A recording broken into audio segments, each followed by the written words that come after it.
Hello my lovely people, I hope आप लोग बहुत अच्छे हैं। मेरी स्टोरी इतनी पसंद कर रहे हैं, इसके लिए थैंक यू सो मच। अगर आप नए हैं तो जल्दी से चैनल को सब्सक्राइब कर लीजिए। स्टोरी पसंद आए तो लाइक कीजिए, शेयर कीजिए। चलिए स्टोरी स्टार्ट करते हैं। आज की स्टोरी है भूतिया रास्ता। यह कहानी है सुजानपुर की पहाड़ों के बीच बसा एक खूबसूरत गांव। लेकिन कहते हैं इस गांव तक आने वाला जंगल का रास्ता भूतिया है। प्रभाकर कुछ दिन पहले ही इस गांव में रहने आया था। वह भी गांव वालों से इस रास्ते के बारे में सुन रखा था, लेकिन प्रभाकर चुड़ैल भूत पर विश्वास नहीं करता था। एक दिन वह रात को उसी रास्ते से अपने बाइक से शहर से लौट रहा था और उसकी बीवी सुगंधा भी उसके साथ थी। अचानक से एक काली बिल्ली उसका रास्ता काट देती है। प्रभाकर जोर से ब्रेक लगाता है, तभी वह काली बिल्ली उसके बाइक के पास आकर गुर्राने लगती है। दोनों बिल्ली को भगाने का प्रयास करते हैं, लेकिन उस बिल्ली का गुर्राना बंद नहीं होता। गुर्राते गुर्राते वह सुगंधा के ऊपर चढ़ जाती है। वह उसे हटाने का प्रयास करती है, लेकिन बिल्ली ने उसे जोर से दबोचा हुआ होता है। तब प्रभाकर बिल्ली को पीछे से पकड़ता है और सुगंधा को उसकी पकड़ से छुड़ाता है। फिर प्रभाकर एक पत्थर उठाकर उसे मारता है। बिल्ली जोर से गुर्राते हुए सामने के पेड़ पर चढ़ जाती है और अचानक वहां से गायब हो जाती है। उसे अचानक गायब होते देख दोनों डर जाते हैं। प्रभाकर कहता है, ये बिल्ली कहाँ गायब हो गई? सुगंधा, गांव वाले सही कहते हैं, ये रास्ता सच में भूतिया है। वो बिल्ली जरूर कोई भूत थी। प्रभाकर कहता है, तुम भी ना, जंगल का रास्ता है, यहाँ जंगली बिल्लियां और जानवर तो होते ही हैं। सुगंधा, होते होंगे, लेकिन वो किसी पर इस तरह हमला नहीं करते होंगे। चलो चलो अब जल्दी निकलो यहाँ से, कहीं फिर से कोई जानवर ना आ जाए। प्रभाकर ने बाइक स्टार्ट किया, लेकिन जैसे ही बाइक की हेडलाइट जली उसे सड़क पर कई सारे गहने गिरे हुए दिखाई दिए और उसमें सोने के सिक्के भी थे। वह कुछ सोच पाता तभी उसे किसी औरत के रोने की आवाज आने लगी। सुगंधा, अब किसका इंतजार कर रहे हो? हम किसी मुसीबत में ना फंस जाएं।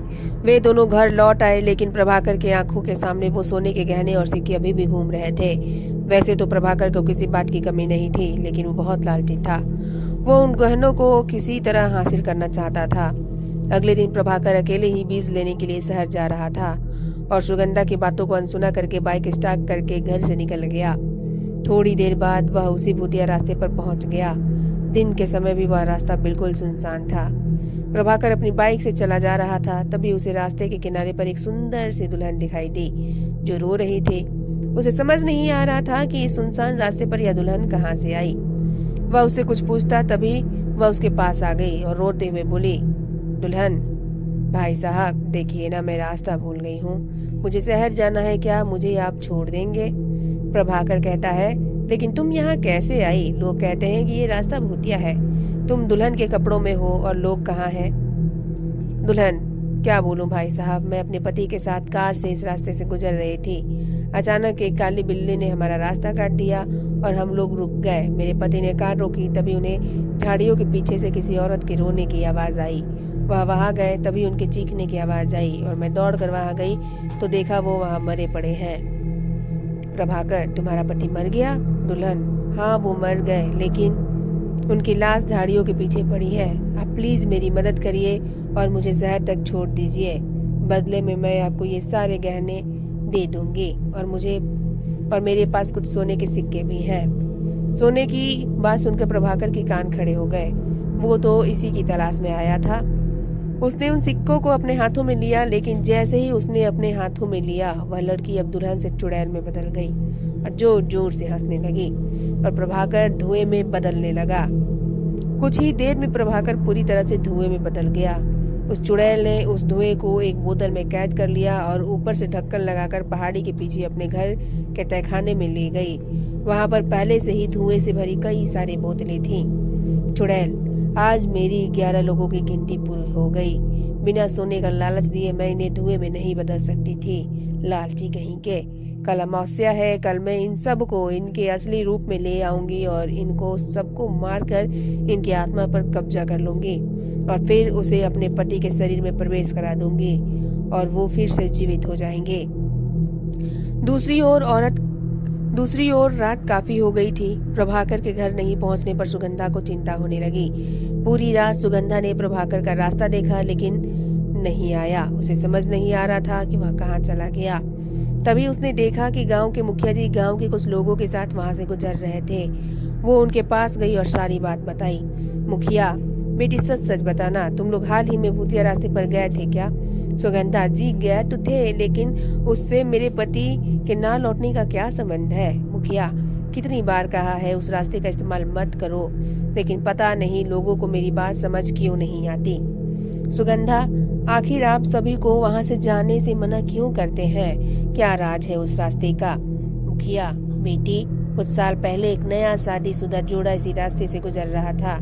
तभी गांव के ही कुछ बदमाश लोगों की नजर उन पर गई। उस दुल्हन के गहने देखकर उनके मन में लालच आ गया। उन्होंने उन गहने को लालच में दोनों को मार दिया और मरते ही वह लड़की चुड़ैल बन गई। उस दिन से जो भी उधर गया वह वापस नहीं लौटा। सुगंधा, मैं वहां आज जाऊंगी और अपने पति को वापस लेकर आऊंगी। मुखिया, वहां से कोई नहीं लौटता बेटी, वहां जाना जानबूझकर मौत को गले लगाना है।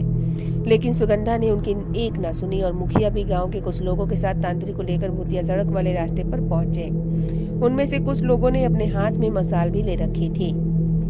जंगल के पास वाली पहाड़ी के पास से उन्हें मंत्र की आवाज सुनाई दी। वो भी छिपकर देखने लगे। देखा कि वह चुड़ैल मंत्र पढ़ रही है। चुड़ैल, हे शैतानी ताकत प्रकट हो, देख मैंने तुझे खुश करने के लिए इन सारे जीवित लोगों को धुएं में बदल दिया है।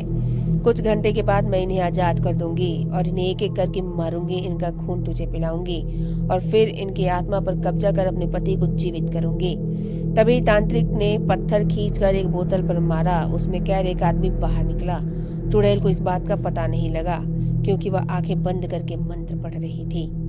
तभी मुखिया जी बोले, अरे ये तो भीमा है, इसके साथियों ने ही मिलकर उस बेचारी औरत और उसके पति की हत्या की थी और ये लोग तो उस घटना के बाद गांव से गायब ही हो गए थे। तांत्रिक, वे गायब नहीं हुए थे, ये चुड़ैल ने सबको कैद कर लिया था। इन्हीं की आत्मा से वो अपने पति को जिंदा करना चाहती है। सुगंधा, पर इसने मेरे पति को क्यों पकड़ा? मेरे पति तो कुछ नहीं किए थे। तांत्रिक, तेरा पति इन गुंडों की तरह लालची था, वो भी इसके गहनों के चक्कर में आ गया था। इसे अपनी सिद्धि को पाने के लिए 11 लालची लोग चाहिए थे। 10 तो ये ही थे, लेकिन 11 की गिनती पूरी नहीं हो रही थी। लेकिन उस दिन जब तुम और तुम्हारा पति इस रास्ते से गुजर रहे थे, तभी इसने जान लिया था कि तेरा पति को लालच में फंसाया जा सकता है। वो बातें कर ही रहे थे कि चुड़ैल अपनी आंखें खोली और अपने सामने फूटी बोतल देखकर गुस्से में भर गई। इतने में तांत्रिक ने कुछ मंत्र पढ़कर मसाल को उसके ऊपर फेंका। वो जलने लगी। इसी बीच तांत्रिक ने सारी बोतलों को पत्थर मारकर फोड़ दिया और उसमें कैद सभी लोग बाहर निकल गए। प्रभाकर भी उनमें से एक था। उसे देखकर सुगंधा रोने लगी। चुड़ैल ने कहा, ये तूने ठीक नहीं किया तांत्रिक, इन लोगों ने मुझे और मेरे पति को मारा था, तुमने इन दुष्टों को आजाद करा दिया। तांत्रिक, इनकी गलती की सजा इन्हें जरूर मिलेगी, मैं इस बात का वादा करता हूँ। लेकिन तू जो कर रही थी, ये करके तू ईश्वर को चुनौती दे रही थी। एक बार जो मर गया उसे जीवित नहीं किया जा सकता। चुड़ैल जलकर राख हो गई। उसके बाद गांव वालों ने उन बदमाशों को पुलिस के हवाले कर दिया। प्रभाकर के साथ साथ पूरे गांव वालों ने लालच न करने की कसम खाई। उस दिन के बाद वो रास्ता भूतिया नहीं रहा। चुड़ैल की आत्मा मुक्त हो गई। आप लोगों को ये स्टोरी कैसी लगी प्लीज कमेंट करके जरूर बताइएगा। स्टोरी पसंद आए तो लाइक कीजिए, शेयर कीजिए, चैनल को सब्सक्राइब कर दीजिए। Thank you so much for listening my story. Thank you.